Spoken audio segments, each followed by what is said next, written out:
ഇന്ന് നാം നിൽക്കുന്നത് ഒല്ലൂർ നിയോജക മണ്ഡലത്തിലാണ്. ഇവിടെ 3 സ്ഥാനാർത്ഥികളാണ് മത്സരത്തിനായിട്ട് ഒരുങ്ങി നിൽക്കുന്നത്.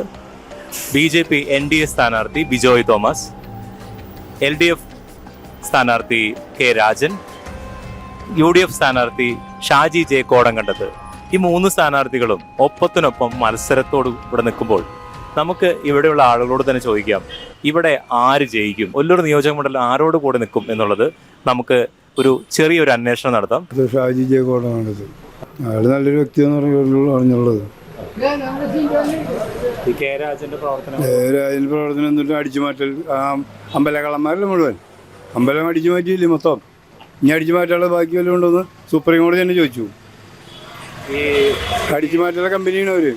തുടർ ഭരണമൊന്നും വേണ്ട ഇവിടെ, അങ്ങനെ ഭരണേ വേണ്ട. എല്ലാവരും മാറി മാറി ഭരിക്കട്ടെ. എന്നിട്ട് ബാക്കിയുള്ളവർ അടിച്ചു മാറ്റാനാണോ? അടിച്ചു മാറ്റി തവിടുകൂടി ആക്കി കേരളം. ഇനി എന്തിനും അടിച്ചു മാറ്റാനുള്ള? ഇല്ല അതൊന്നും വേണ്ട. ഇനി തുടർ ഭരണം വേണ്ട ഇവിടെ. ഏയ് അങ്ങനെ സാധനം വേണ്ട ഇവിടെ. ഇനി പള്ളികളലക്കും. അമ്പലം കഴിഞ്ഞു, ഇനി ക്രിസ്ത്യൻ പള്ളികളാവും.